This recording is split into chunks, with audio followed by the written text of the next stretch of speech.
नमस्ते। आज हम एक ऐसे शख्सियत की बात कर रहे हैं जिनका नाम सुनते ही सत्ता, क्रूरता और अंतर्राष्ट्रीय राजनीति की तस्वीरें सामने आ जाती हैं। जी। सद्दाम हुसैन। हाँ, बिल्कुल। और हमारे पास कुछ यूट्यूब वीडियो ट्रांसक्रिप्ट का अंश है जिनसे हम उनके जीवन और उनके दौर के कुछ अहम और शायद कुछ अनसुने पहलुओं को समझने की कोशिश करेंगे। सही है। तो हमारा मकसद है कि इन स्रोतों से सद्दाम के सत्ता तक पहुंचने, उनके शासन के खास मोड़, उनकी क्रूरता के किस्से और आखिर में उनके पतन की कहानी के जो मुख्य बिंदु हैं, उन पर बात करें। बिल्कुल। और शायद कुछ ऐसी बातें भी सामने आए जो चौंका दें। तो शुरू करते हैं उनके बिल्कुल शुरुआती जीवन से। जैसा कि पता चलता है, जन्म से पहले पिता गुजर गए, बचपन काफी उथल-पुथल भरा रहा और उनके मामा खैरल्ला तल्फा, उनका बहुत असर रहा उन पर। हाँ, बहुत गहरा असर।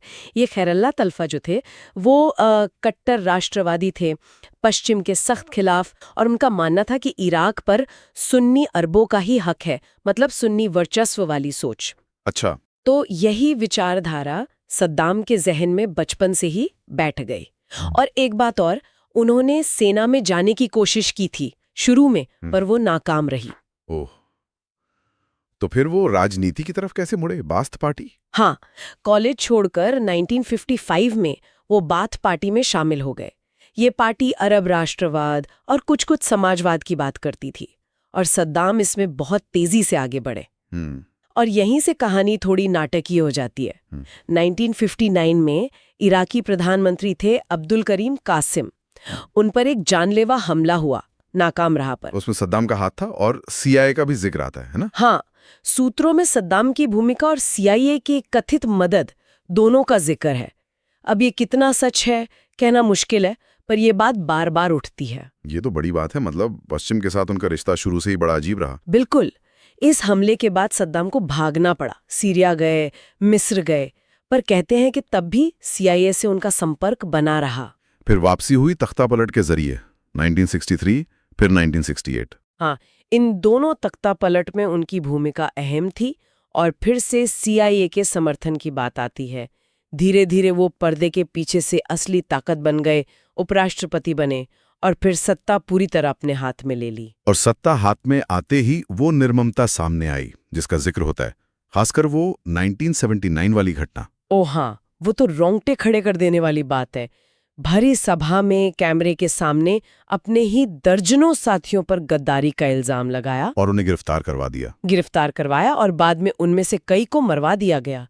ये सिर्फ विरोधियों को हटाना नहीं था, ये एक तरह से डर का राज कायम करना था।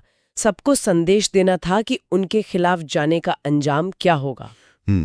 सत्ता पर पकड़ मजबूत करने के साथ साथ उन्होंने आर्थिक मोर्चे पर भी बड़ा कदम उठाया, तेल का राष्ट्रीयकरण। हाँ, 1972 में इराक पेट्रोलियम कंपनी का राष्ट्रीयकरण। इससे पश्चिमी देश तो बहुत नाराज हुए, जाहिर है। लेकिन इराक के अंदर उनकी लोकप्रियता बढ़ी होगी इससे। काफी। वो एक राष्ट्रवादी हीरो की तरह देखे जाने लगे।